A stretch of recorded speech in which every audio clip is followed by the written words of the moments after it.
இன்றே டவுன்லோட் செய்து உங்கள் ஃபேவரட் ஷோக்களை என்ஜாய் பண்ணுங்க. சில நேரத்துல வாழ்க்கையில நடக்கக்கூடாத விஷயம் எல்லாம் நடந்துரும்.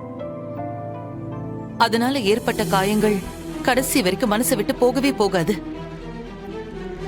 நான் உங்க பையனை கல்யாணம் பண்ணது கூட அப்படி ஒரு விஷயம்தான். உங்க குடும்பத்துல பிரச்சனை வந்ததுக்கு நான் எதுவுமே பண்ண முடியாது. என்ன பொறுத்த வரைக்கும் என் மேல எந்த தப்பும் இல்ல. தப்பு பண்ணது உங்க பையன்தான். இப்ப கூட அவரை ஒன்னும் நான் இங்க கூட்டிட்டு வந்து வைக்கல.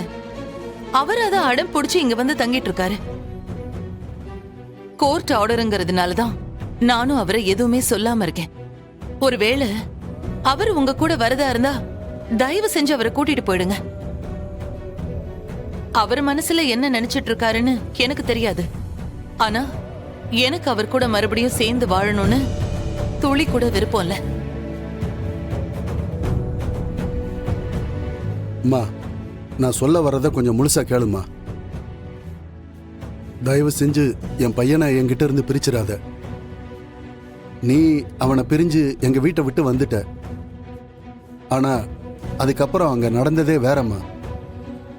உங்க 2 பேருக்குள்ள நடந்த பிரச்சனையும் அதுக்கான காரணமும் வேறம்மா. அது என்னன்னு உனக்கே தெரியும். ஆனா என் பையன் என்ன நினைச்சிட்டு இருக்கான் தெரியுமா? நீங்க பிரிஞ்சதுக்கு நானும் என் குடும்பமும் தான் காரணம் நினைச்சுக்கிட்டு இருக்காமா. நீ எங்க வீட்டுல இருந்து கிளம்பி வந்த கொஞ்ச நேரத்திலேயே அவனும் எங்க மேல கோவப்பட்டு அங்க இருந்து கிளம்பி வந்துட்டான். அப்போத்துல இருந்து இப்ப வரைக்கும் அவன் எங்க கூட எந்த கான்டாக்டும் வச்சுக்கலமா. நானும் அவன்கிட்ட பேசுறதுக்காக எவ்வளவோ ட்ரை பண்ணி பார்த்துட்டேன்.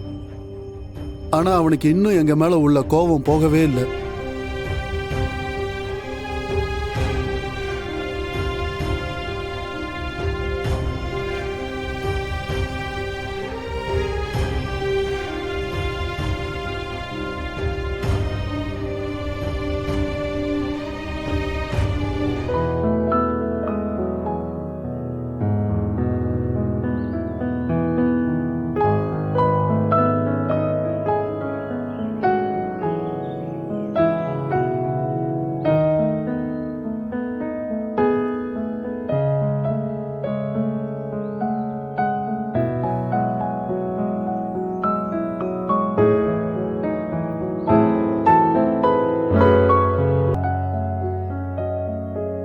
இங்க பாருமா, எங்களை விட அவனுக்கு நீயும் என் பேத்தியும் தாம்மா முக்கியம். அதனாலதாம்மா சொல்றேன், தயவு செஞ்சு என் பையனை என்கிட்ட இருந்து பிரிச்சிடாதம்மா.